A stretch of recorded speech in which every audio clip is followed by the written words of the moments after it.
ரொம்ப நாளா மனமே நலமா ஒரு வீடியோ எபிசோடா பண்ணோன்னு ஆசை, ட்ரை பண்ணி பார்க்கலாம் அப்படின்னு இதோ பண்ணிட்டு இருக்கேன். சரி, வீட்டில் இருக்கிறது தானே நமக்கு பிடிக்கும்.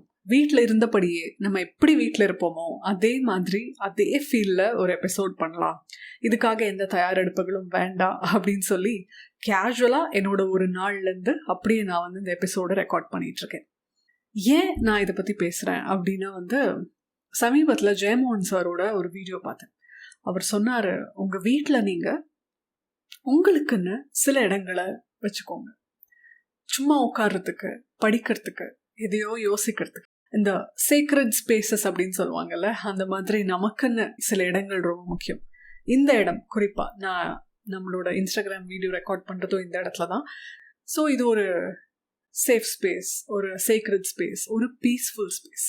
இந்த இடத்துக்கு வந்தாலே ரொம்ப அமைதியாக இருக்கும். ஸோ இப்படி ஒரு ஸ்பேஸ் உங்களுக்கு நீங்களும் கண்டிப்பாக உருவாக்கிக்கணும். நம்ம வீட்டோட அளவு எவ்வளோ பெருசு அதெல்லாம் இங்கே விஷயமே கிடையாது. நமக்குன்னு ஒரு சின்ன சோஃபா இருக்கிறதோ இல்லை சின்ன ஒரு ஸ்டூல் இருக்கிறதோ நமக்கான இடம் தான். ஜன்னல் பக்கத்தில் அந்த ஸ்டூல் போட்டுட்டு நம்ம ஒரு நல்ல இசையை கேட்டோம் அப்படின்னா அது ஒரு பியூட்டிஃபுல்லான ஒரு ஃபீலிங். ஏன் நம்ம இதெல்லாம் பண்ணணும்?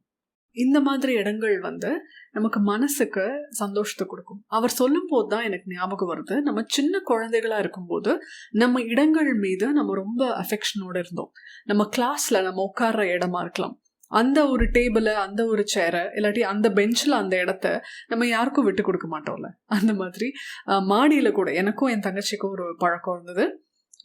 ஊட்டியில் சண்டே இந்த பெட்டெல்லாம் காய போடுவோம். அந்த குளிரில் இந்த வெயில் நல்லா பட்டு நைட் தூங்கும்போது இதமாக இருக்கணும் அப்படிங்கிறதுக்காக. அப்போ நான் என்ன பண்ணுவோன்னா, ஒரு பெட்ஷீட் எடுத்து துணி காய போடுற கம்பியில் லிட்ரலி ஒரு டென்ட் மாதிரி பண்ணி அதுக்குள்ளே போய் உக்காந்துப்போம். நான் படிச்சுட்டு இருப்பேன், என் தங்கச்சி விளையாண்டுருப்பா, தூங்குவா, சில டைம் அவளும் படிப்பா, இல்லாட்டி சில டைம். இந்த மாதிரி ஒரு ஸ்பேஸ் நம்ம உருவாக்கிப்போம். ஜெயமோகன் சார் அந்த வீடியோவில் சொன்னார், நமக்கு ரொம்ப அழகான ஒரு குழந்தைத்தனம் இருந்தது. நம்ம குழந்தைகளாக இருந்தபோது நம்ம ரொம்ப அழகான விஷயங்களை பண்ணிட்டு இருந்தோம். ஆனால் அடல்ட்ஸ் ஆனதுக்கப்புறம் அதெல்லாம் நம்ம விட்டுட்டோம். இந்த அசட்டுத்தனமான முதிர்ச்சியிலிருந்து, இதெல்லாம் அவரோட வார்த்தைகள், இந்த அசட்டுத்தனமான முதிர்ச்சியிலிருந்து மக்களை காப்பாற்றுவது தான் கிரியேட்டர்ஸோட பணி, எழுத்தாளர்களோட பணி, இல்லை கலைஞர்களுடைய பணி. அவர் ஏதோ ஒரு வார்த்தை அதுக்கு சொல்லியிருப்பார். என்ன ஒரு டீப்பான ஒரு தாட். இந்த எபிசோட் பார்த்ததுலேருந்தே எனக்கு கண்டிப்பாக இந்த வீடியோ எபிசோடுக்கான இன்ஸ்பிரேஷன் அந்த வீடியோ தான் நான் முடிவு பண்ணிட்டேன். அதனால தான் இப்படி என்னோட இடத்துல நான் இதை பேசிகிட்டு இருக்கேன். இன்றைக்கி நம்ம பேச போகிற விஷயமும் நான் பார்த்த ஜெயமோகன் சாரோட வீடியோவோட ஒரு தலைப்பு தான். அவரோட தலைப்பு என்னன்னா, என் கடமை மகிழ்ச்சியாக இருப்பதே. அதனால தான் அதுலேருந்து அப்படியே இன்ஸ்பயர் ஆகி அது இங்கிலீஷில் ஹாப்பினஸ் இஸ் அவர் ரெஸ்பான்சிபிலிட்டி, நம்ம சந்தோஷம் நம் கடமை. அதுதான் இன்னைக்கான மனமே நலமா எபிசோட். மனமே நலமா, மனமே நலமா. ஆக்சுவலா பார்த்தா சின்ன சின்ன தருணங்கள் நிறைஞ்சதுதான் வாழ்க்கை. நம்ம நினைச்சிட்டு இருக்கோம் ஒரு வருஷத்துல நாம இது ஆயிடணும் அது ஆயிடணும்னு சொல்லி. அந்த ஒரு வருஷத்துக்குள்ள எத்தனை மொமெண்ட்ஸ் இருக்க போகுது, அத்தனை மொமெண்ட்ஸும் அந்த வாழ்க்கையோட ஒரு பகுதி தானே. அந்த மொமெண்ட்ஸை நம்ம மீனிங்ஃபுல்லாக மாற்றிக்கிட்டாலே, நம்ம ரசிக்கிற மாதிரி மாற்றிக்கிட்டாலே நம்ம வாழ்க்கை அப்படிங்கிறது அந்த ஒரு வருஷத்தில் ரொம்ப அழகாக மாறும். இந்த மாதிரி எத்தனையோ வருடங்கள் இருக்குது. அந்த நாட்களை நம்ம கணக்கு போட்டு அதில் நமக்கான தருணங்களை அட்லீஸ்ட் 10% நம்ம வாழணும் இல்லையா? நேற்று தான் அரிஸ்டோட்டலோட கோல்டன் மீன் பற்றி படித்தேன். அப்போது நம்ம வாழ்க்கை எக்ஸ்ட்ரீமாக இருக்கக்கூடாது. சும்மா வேலைனா வேலையே பண்ணிட்டு இருக்கக்கூடாது, இல்லாட்டி சோம்பேறித்தனமாக எதையுமே செய்யாமல் இருக்கவும் கூடாது. ஒரு சமநிலை அப்படிங்கிறது வேணும். அந்த பேலன்ஸ் நம்ம அச்சீவ் பண்ண வேண்டியது ரொம்ப அவசியம். இல்லாட்டி நம்ம வாழ்க்கையில் நிறைய இழந்துட்டோமே அப்படின்னு ரொம்ப காலத்துக்கு அப்புறம் நம்ம வருத்தப்படுவோம். இப்போ நம்ம சரியாக சேமிக்காட்டியும் நம்ம வருத்தப்படுவோம். அதே நேரத்தில் நம்ம சரியாக சேமித்த பணத்தை சரியாக என்ஜாய் பண்ணாட்டியும் நம்ம வருத்தப்படுவோம். அப்போது இது ஒரு பெரிய ஒரு மன கசப்பை ஏற்படுத்தும். அப்படிங்கிறதுனால நம்ம அந்த சமநிலையோட ஒரு அழகான வாழ்க்கை வாழறது அவசியம். இப்போ இந்த அழகு அப்படிங்கிறது உங்கள் டெஃபினிஷன் வேற, என் டெஃபினிஷன் வேற. அதே நேரத்தில் நம்ம பர்ஃபெக்டை சேஸ் பண்ண வேண்டாம். யார் லைஃப்பும் பர்ஃபெக்ட் கிடையாது. பர்ஃபெக்ஷன் அப்படின்னு ஒன்று இல்லவே இல்லை. பர்ஃபெக்ஷனை தேடி ஓட ஆரம்பிச்சோன்னா நம்ம ஓடிக்கிட்டே இருக்க வேண்டியதுதான். அதுக்கு முற்றுப்புள்ளியே கிடையாது. அதனால நமக்கு இருக்கிற வேல்யூஸ்க்கு நம்ம வாழற வாழ்க்கை வந்து அலைன்டா இருக்கா அப்படிங்கிறது தான் ரொம்ப முக்கியம். இப்போ நான் சொன்னேன் இல்லையா, என்னோட சந்தோஷம் இந்த ரூம்ல இருக்கிறது. ஏன்னா நான் ஒரு ஹோம் பாடி. இந்த ரூம்ல அமைதியா பொழுத கழிக்கிறது தான் எனக்கு ரொம்ப பிடிச்ச விஷயம். அதே மாதிரி நான் சமீபத்துல பேசியிருந்தேன்ல போர்டம் பத்தி, போர் அடிச்சாலும் இந்த ரூம்ல உட்காந்து போர் அடிக்கிறது தான் எனக்கு ரொம்ப பிடிக்கும். அப்ப அந்த மாதிரி உங்களுக்குன்னு சில சந்தோஷத்துக்கான வேல்யூஸ் இருக்கும். நீங்க வந்து உங்க ஃப்ரீ டைம்ல எங்கேயோ போகணும்னு நினைப்பீங்க, இல்லாட்டி எதையாவது படிக்கணும்னு நினைப்பீங்க, இல்லை எதையாவது பார்க்கணும்னு நினைப்பீங்க. இந்த மாதிரி உங்களுக்கு இருக்கிற என்ன வேல்யூஸோ அது கூட நீங்க அலைன் ஆகி நீங்க நினைச்சதெல்லாம் பண்ணக்கூடிய ஒரு நல்ல வாழ்க்கை அப்படிங்கிறது நமக்கு அமையணும். இல்லை நமக்கெல்லாம் பொறுப்புகள் அதிகம் அப்படின்னு சொல்லி நம்ம எல்லாத்தையும் ஒரு பாரமாவே பார்த்துட்டு இருந்தோம் அப்படின்னா நிச்சயமா நமக்கு கஷ்டங்கள் தான் தெரியும். அப்போ வாழ்க்கையே கஷ்டம் நிறைஞ்சது தான் அப்படின்னு தெரியும். நம்ம ஒரு டீ குடிச்சா கூட அதை ரசனையோடு குடிக்கணும். அந்த டீ குடிக்கிற மொமெண்ட்ல கம்ப்ளீட்டா அந்த மொமெண்ட்ல நம்ம என்ஜாய் பண்ணி அந்த டைம்ல வந்து வேற எதுவும் பேசாம தேவையில்லாத விஷயங்களை யோசிக்காம இருக்கலாம்.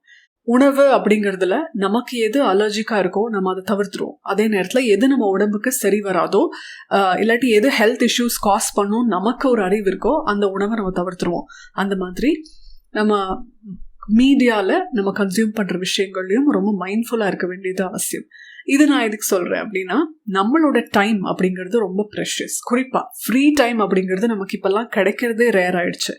அந்த ஃப்ரீ டைமை கூட நீங்கள் ஏதோ ஒரு விஷயத்தை பற்றி பேசி இல்லாட்டி யாரோ ஒரு மனிதரை பற்றி பேசி தயவு செஞ்சு வேஸ்ட் பண்ணுவீங்க.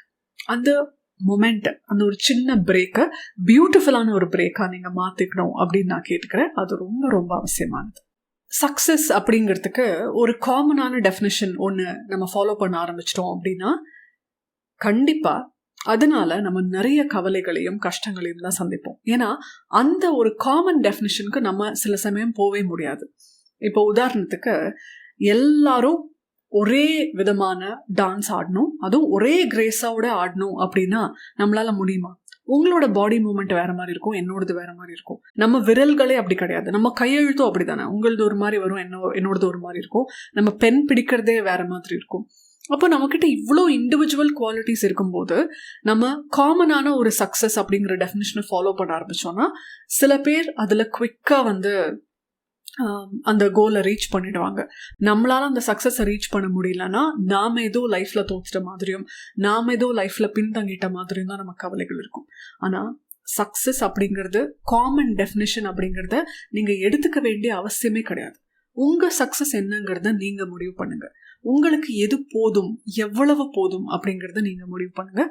உங்களோட அமைதி என்ன அப்படிங்கிறத நீங்கள் முடிவு பண்ணுங்கள். யாரும் வந்து இது இப்படி இல்லை அப்போ நீ சக்ஸஸ்ஃபுல்லாக இல்லை அப்படின்னு சொல்கிறது அபத்தமானது. யாருமே வந்து அதை சொல்ல வேண்டிய அவசியம் கிடையாது. அந்த மாதிரி உங்களுக்கு விமர்சனங்கள் வருது அப்படின்னா கூட பரவாயில்ல, இதுதான் என்னோடது அப்படின்றத நம்ம தெளிவாக சொல்லலாம்.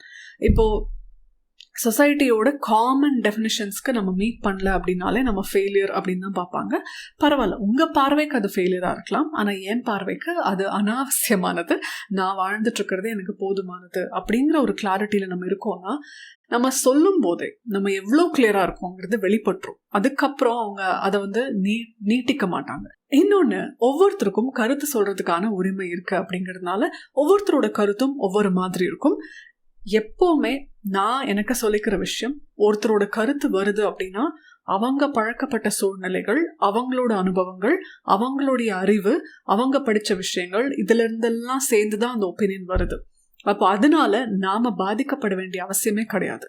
அண்ட் அவங்க நம்மளை ஹர்ட் பண்ற இன்டென்ஷனோட சொன்னா கூட அது நமக்கு ஒரு அக்செப்டன்ஸ் லெவல் வந்துருச்சுன்னா பெருசா நம்மளை பாதிக்காது. இது நான் எதுக்கு சொல்றேன் அப்படின்னா வந்து அகெயின் அந்த ஹாப்பினஸை நாம தான் பார்த்துக்கணும். நாம நல்லா இருக்கிறதுக்கு நாம தான் உழைக்கணும். நமக்கு உடம்பு சரியில்லைன்னா நாம தான் மருந்து சாப்பிடணுங்கிற மாதிரி நம்ம சந்தோஷத்துக்காக நாம தான் உழைக்கணும். இந்த சந்தோஷத்தை வேற யாராவது வந்து கொடுப்பாங்க அப்படின்னு நம்ம எதிர்பார்த்தோம்னா அங்க ஆரம்பிக்கிறது நம்மளோட ப்ராப்ளம்ஸ். ஹாப்பினஸ் எக்ஸ்பெக்டேஷன் கிடையாது. நான் எப்போவுமே சொல்ற விஷயம், ஹாப்பினஸ் வந்து செல்ஃப் சஸ்டைனபிள். நம்மளால நம்ம சந்தோஷத்தை உருவாக்கிக்க முடியும். அந்த ஒரு ப்ராக்டிஸ் நம்ம ஃபாலோ பண்ண ஆரம்பிச்சிட்டோம் அப்படின்னாலே இதுலேருந்து என்ன கிடைக்க போகுது அப்படிங்கிற கேல்குலேஷன்லாம் இல்லாமல் வாய் விட்டு சிரிக்கிறதுக்கு, மனசுவந்து நம்ம மகிழ்வதற்கு வாய்ப்புகள் அமைஞ்சா அதை நாம நிச்சயமா ப்ரெஷியஸா செலிப்ரேட் பண்ணலாம். அதுக்கு யாரோட பெர்மிஷனும் தேவையில்லை, யாருக்கும் நீங்க அதை புரிய வைக்கணுங்கிற அவசியமும் இல்லை. உங்க வாழ்க்கை உங்களுடையது. அதை நிறைவா, சந்தோஷமா, பீஸ்ஃபுல்லா வாழுங்க. அத்தனையும் உங்களோட டெஃபினிஷன்ஸ் படி. Have a great life. நன்றி.